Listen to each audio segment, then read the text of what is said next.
Good afternoon to those of you who are on the East Coast, those on the West Coast Central Time Zone, a good morning. And to those of you in Europe or in Israel following us, I want to wish each and every one of you a good evening and a Shavua Tov.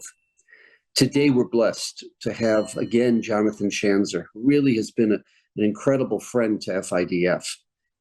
When we need an analysis, when we need an insight, we turn to Jonathan.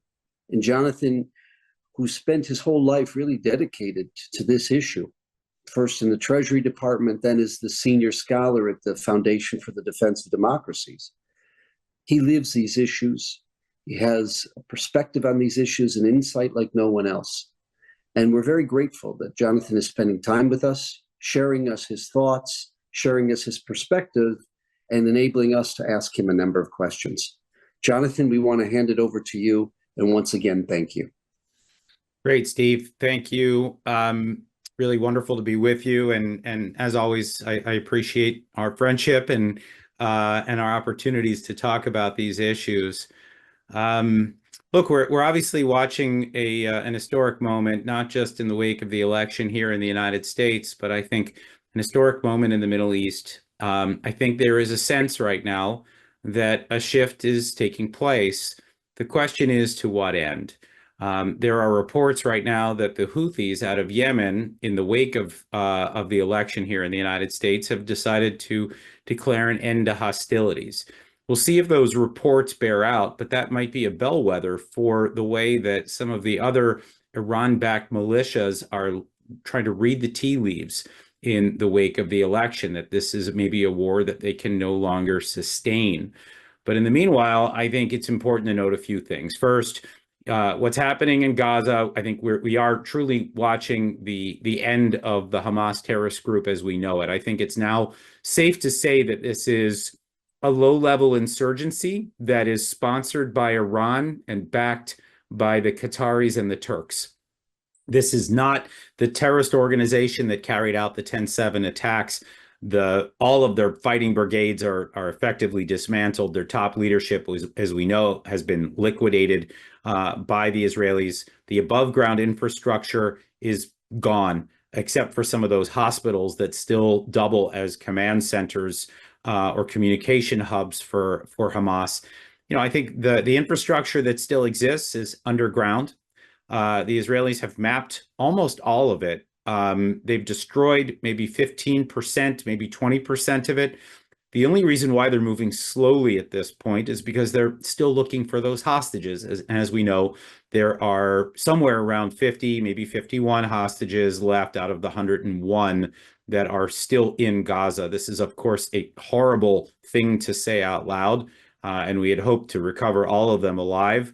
I think it's a dangerous moment, and I think maybe even made more dangerous by the fact that after Yahya Sinwar, the head of Hamas, was killed, there may no longer be any one person that knows where all those hostages are. And that is obviously a scary thing. He needed to be liquidated, but now this is perhaps the price that needs to be paid.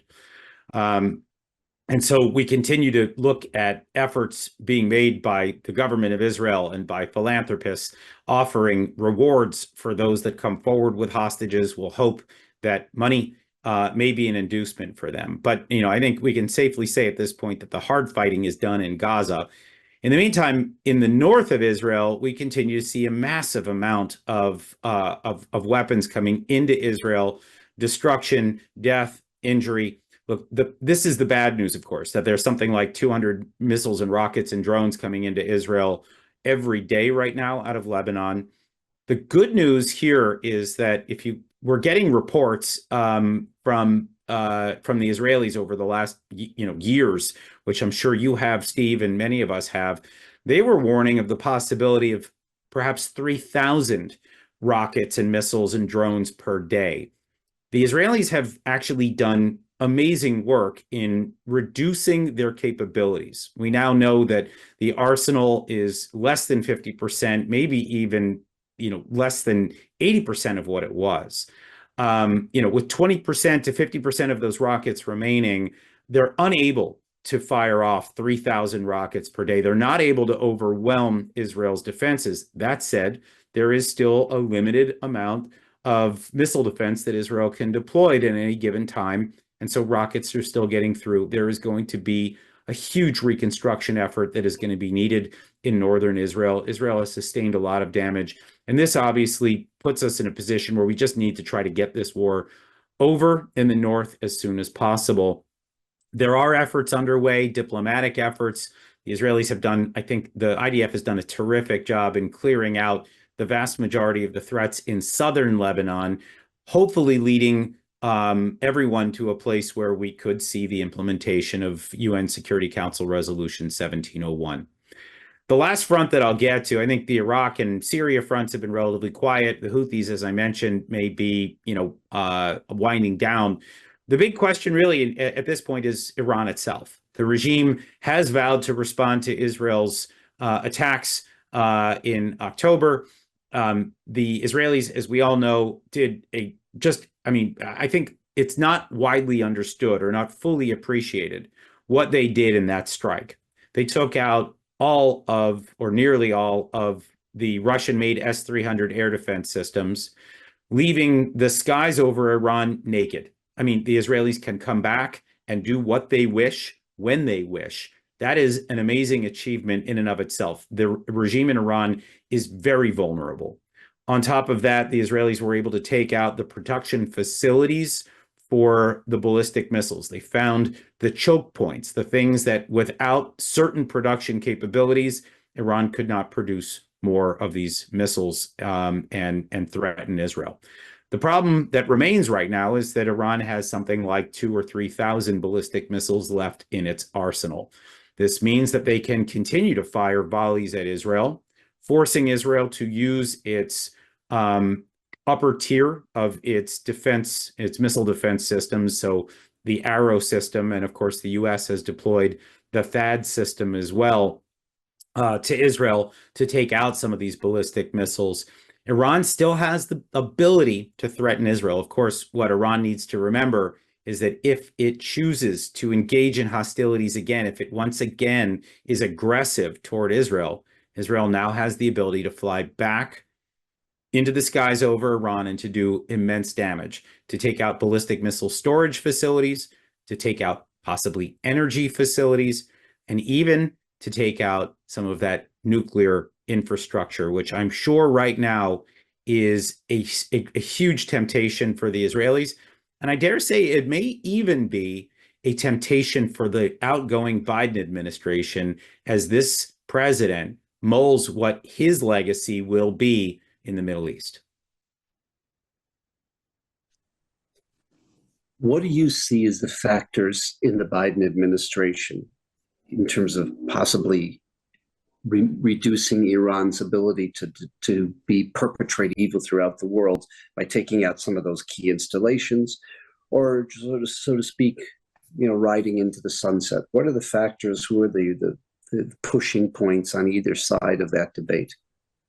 Look, Steve, I think it's a fascinating question, and I'm not sure exactly how to answer it because obviously, I'm not in that room, nor are you. We can't tell. But I mean, I think there are a couple of general observations that we can make. Number one is, this president was at the helm when Russia invaded Ukraine. He was at the helm when Hamas invaded Israel, when Iran launched its seven-front war. The world is more dangerous now than it was. I think we can say that without equivocation. And this president has to now be thinking about his legacy. How did he leave the world? What is the state of America? I think after the electoral loss of the Democratic Party, Kamala Harris having lost the run for the presidency, the return of Donald Trump, I think, this has probably focused the mind of the president right now to think even more about how he wants to leave the state of affairs for America, for the world. So then comes the question, there are people who've been saying that the president needs to withhold weapons from Israel.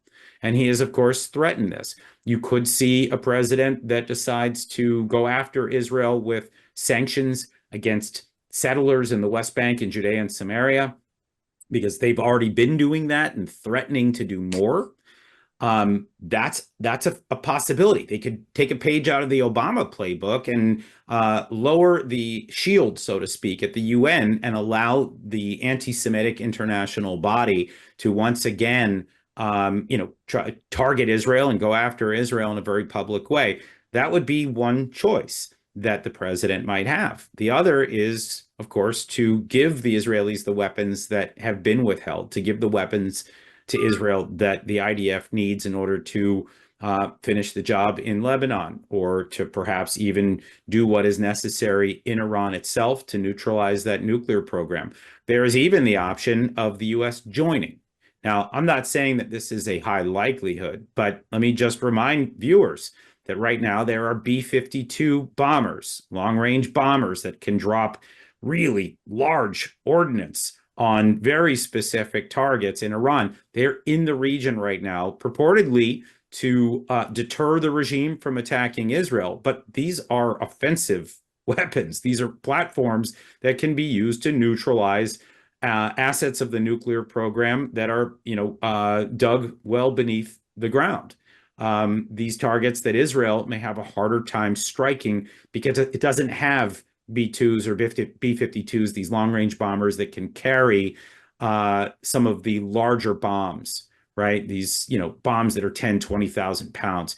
These are the things that the U.S. has that Israel doesn't. Of course, the United States also has naval assets in the region. We have an additional squadron of American fighter jets that are in the region. This is a pretty significant posture right now. Now, we could say this is all wishful thinking, but I would just remind viewers that, again, this is a president who's thinking about his legacy. I don't think he ever was anti-Israel. I think some of his anti-Israel rhetoric or anti-Israel policies in recent months have been really a reaction to the politics of his own party, which I think at this point we can now look back in retrospect and say they were damaging. I think it hurt Kamala Harris in Pennsylvania. I think it may have hurt her in other places as well. So I think this is a president that has a lot of interesting choices on his plate right now. I can't tell you where he's going to go, but he has options, and those options are very interesting to me. Talk to us a little bit about Lebanon.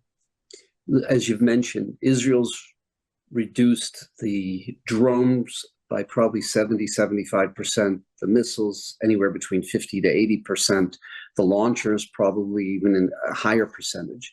And at this point, Hezbollah can do damage, but it cannot existentially be a threat anymore to just destroy the whole infrastructure of Israel. That's been reduced. Hezbollah is losing by the day.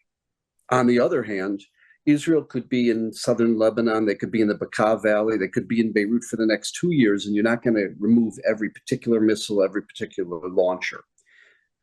There's an attempt, I understand, on behalf of Israel, on behalf of America and others, to try to come to some resolution.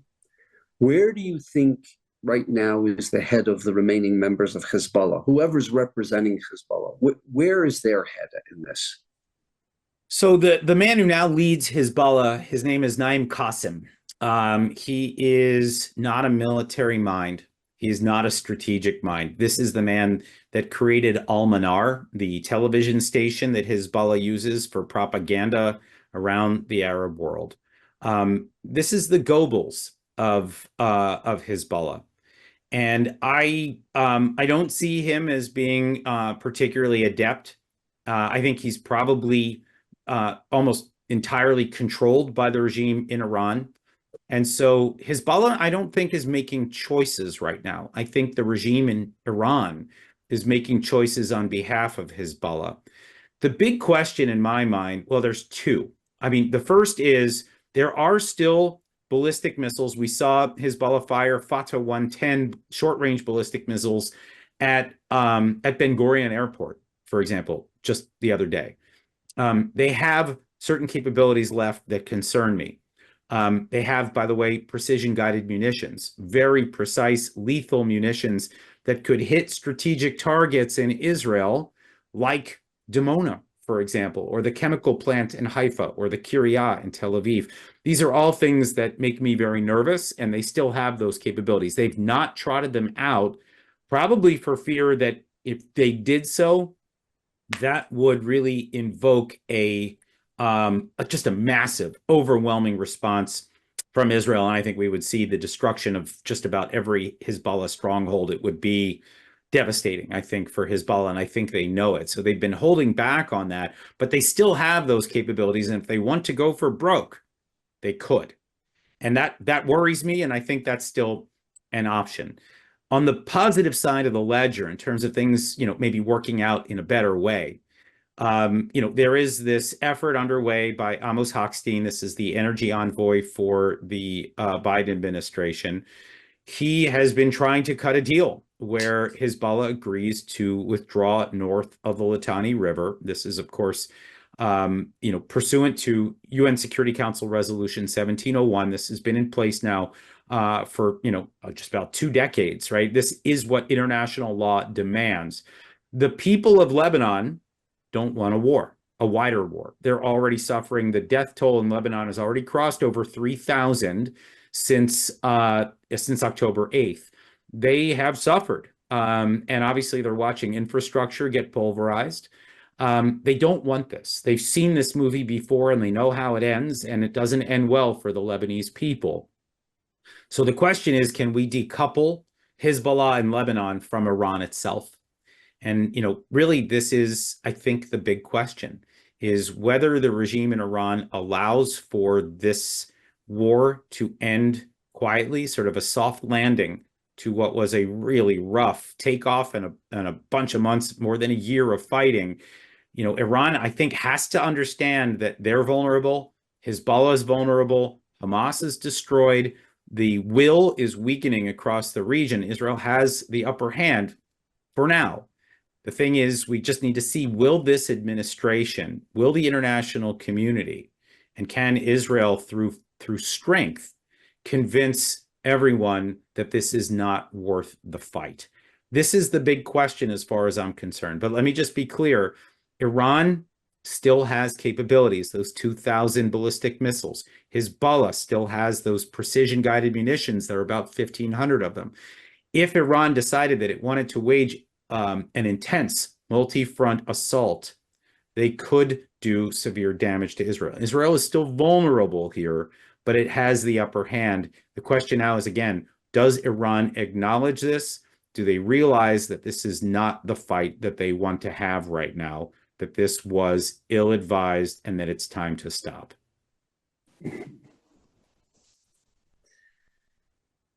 In terms of Gaza, another situation where you almost have a headless horseman.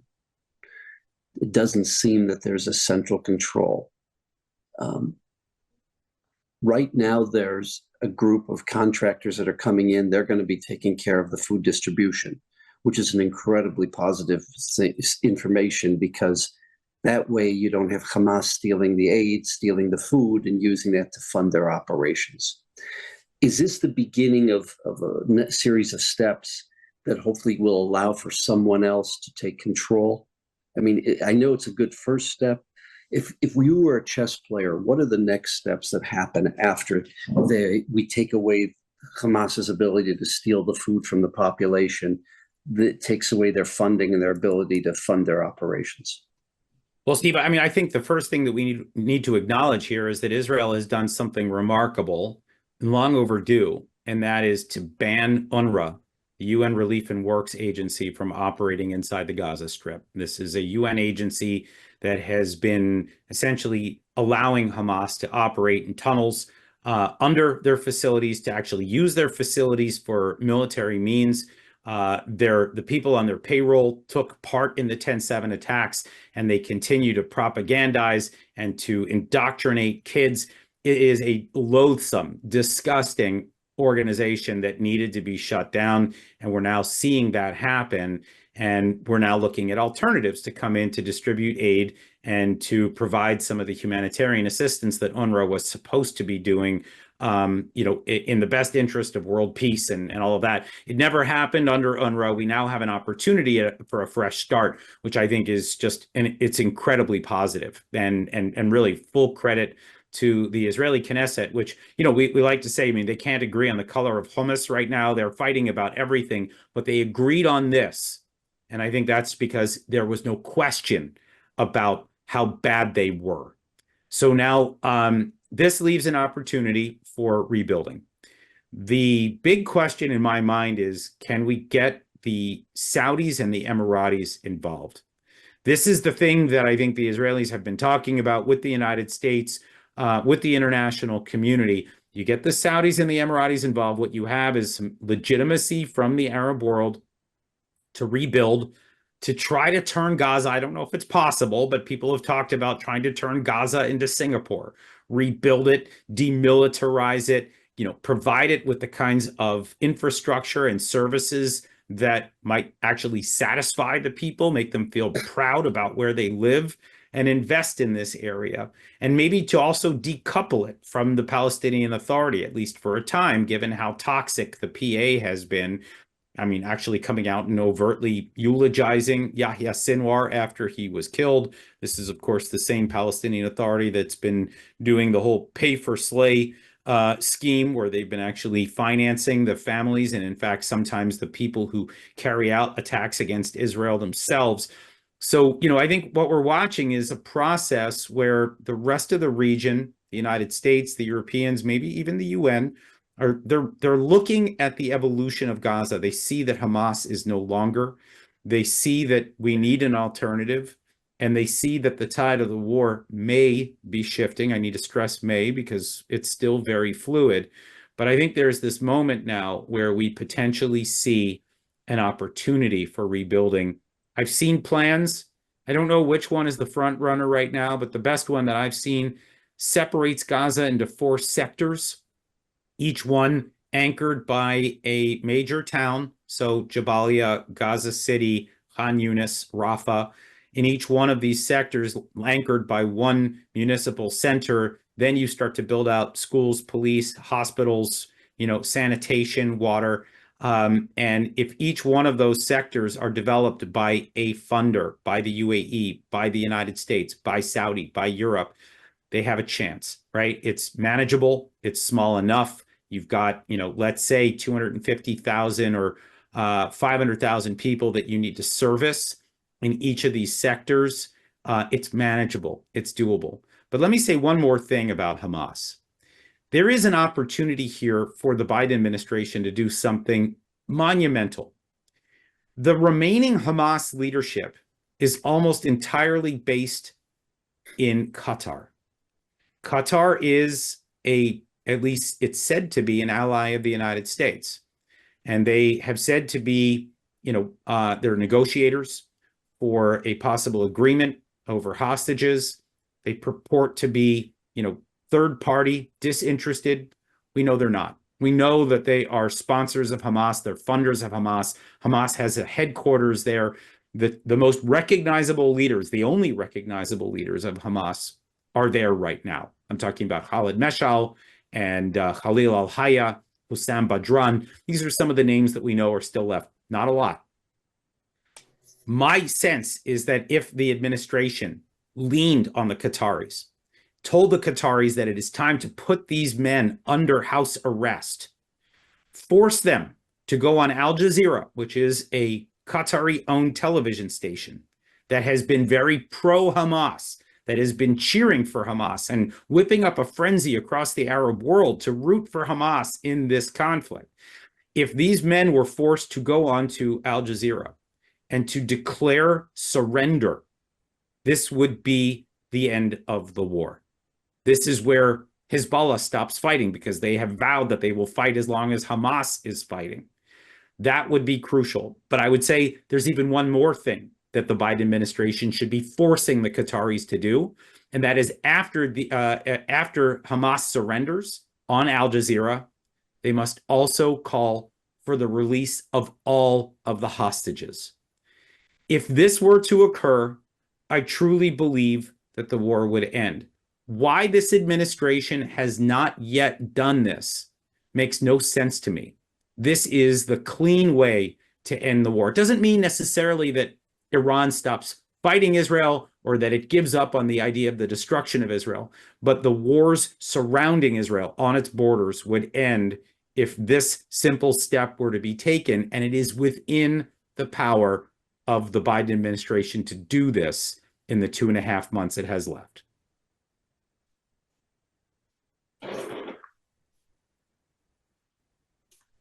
If we could go a little bit further, because I think probably most of us who are participating in this briefing, have a tremendous sense of disappointment in the administration in terms of the policies vis-a-vis Israel, the slowing down of the withholding of weapons, the public abuse of Israel. The decisions of the administration have proven wrong, consistently wrong every step of the way. You have a new administration coming in. We don't know who will be the next Secretary of State, Secretary of Defense. We hear possibilities of Mike Pompeo, of Tom Cotton, a very, very different worldview, a worldview that probably those who have a broader perspective would say, when it comes to a Tom Cotton and a Mike Pompeo, have done much more for the world to bring about stability and peace for the world and have a greater insight into how these terror organizations, how Iran works, and how they respond to American pressure and what America can do and should do and has failed to do over the course of this war. What would you project if the Biden administration really does nothing, in terms of the next few months? What do you see coming out of a Mike Pompeo, a Tom Cotton, or the other possibilities of who runs the State House, who runs the Defense Department? Yeah, I think there are a couple things that I would say need to be done in preparation if we don't see positive steps taken by the Biden administration. The first thing on day one is to lift the restrictions on those 2,000-pound bombs that are being held up, as I understand it, not by the Pentagon, not by the White House, by the State Department. The State Department, they're sitting in warehouses in North Carolina waiting to be shipped.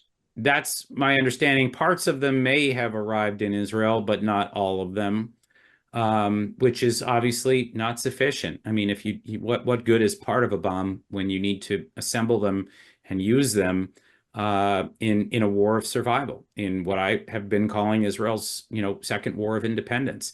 It's outrageous. And so that hold needs to be lifted. That's, I think, probably job one.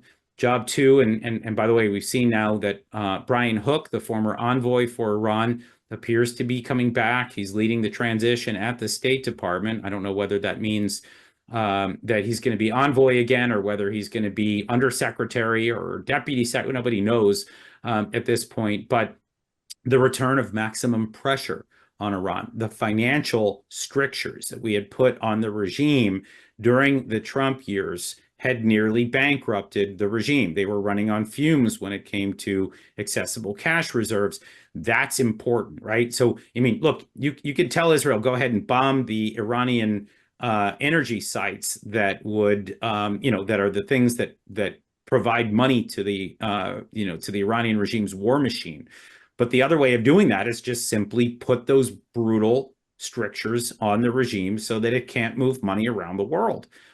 Cut it off from the banking system, right? Make Iranian oil toxic again. This is the stuff that, should be happening.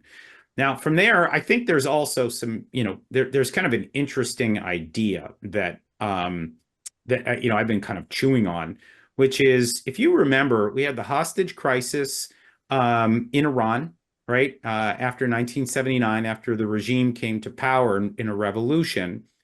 And this was ultimately, one of the things that led to the downfall of Jimmy Carter, we'll recall. And we had Ronald Reagan step in, and it was kind of an amazing thing, but he engineered the release of all the American hostages, and he basically engineered the end of this crisis with the regime before he came in.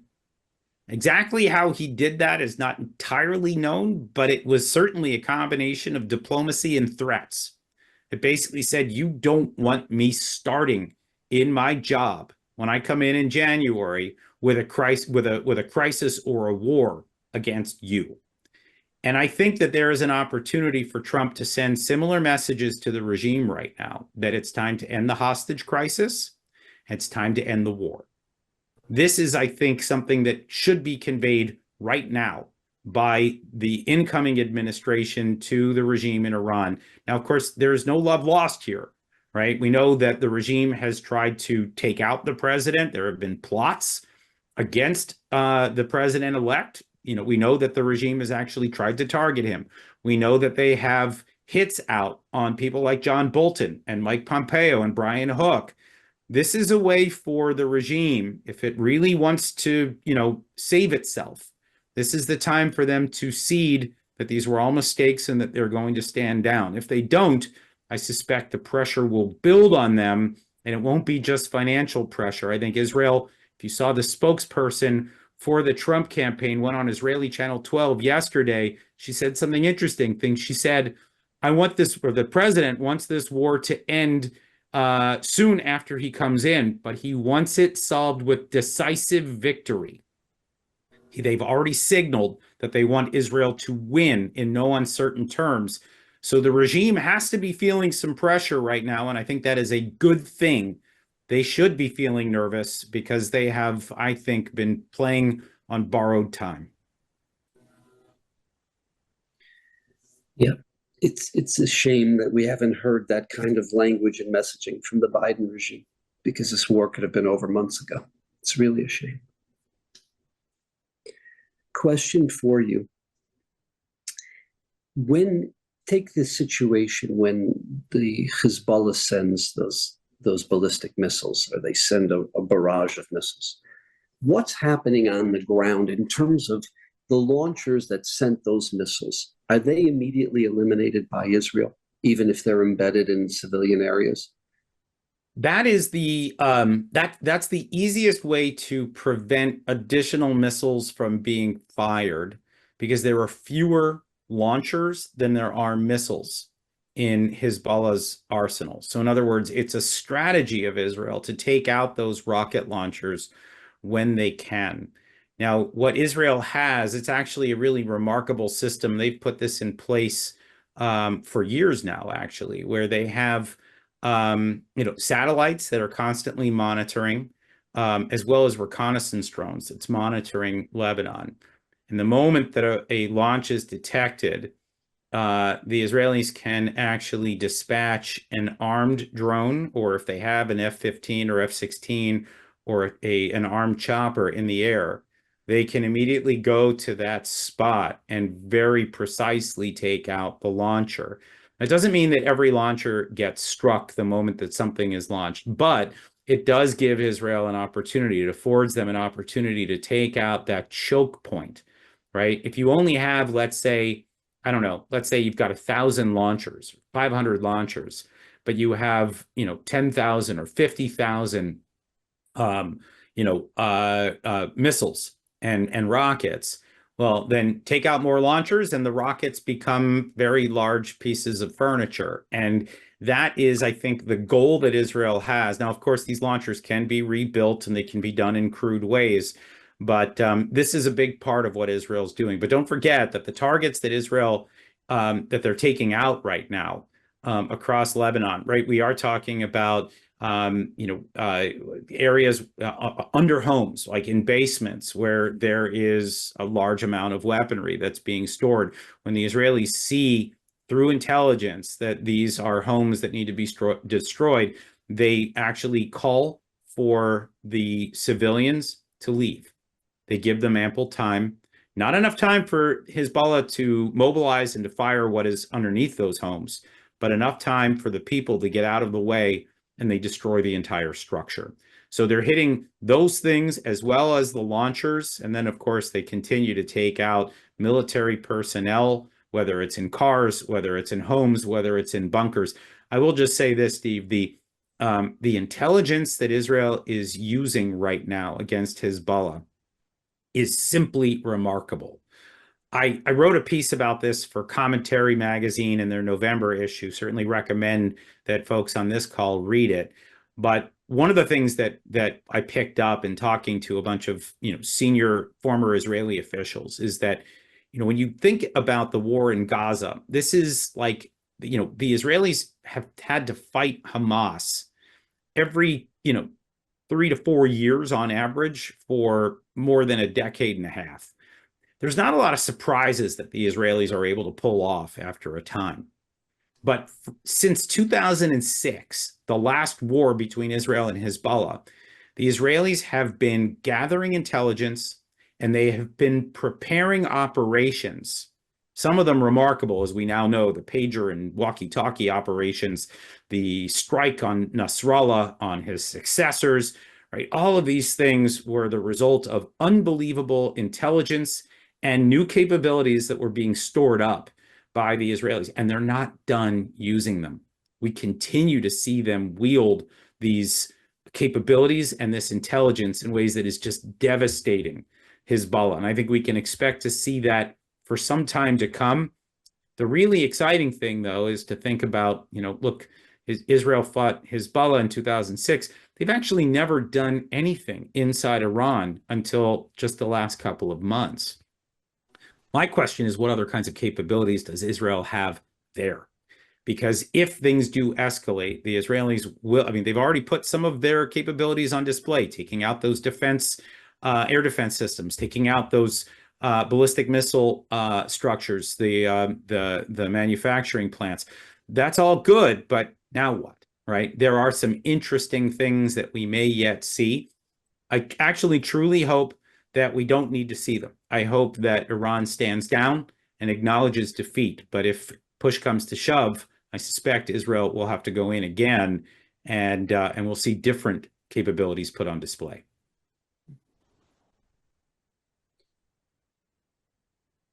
It's been a long war. The fatigue to these soldiers, especially the reservists who need to get back to their families, need to get back to work, to university. It's been a very, very long war.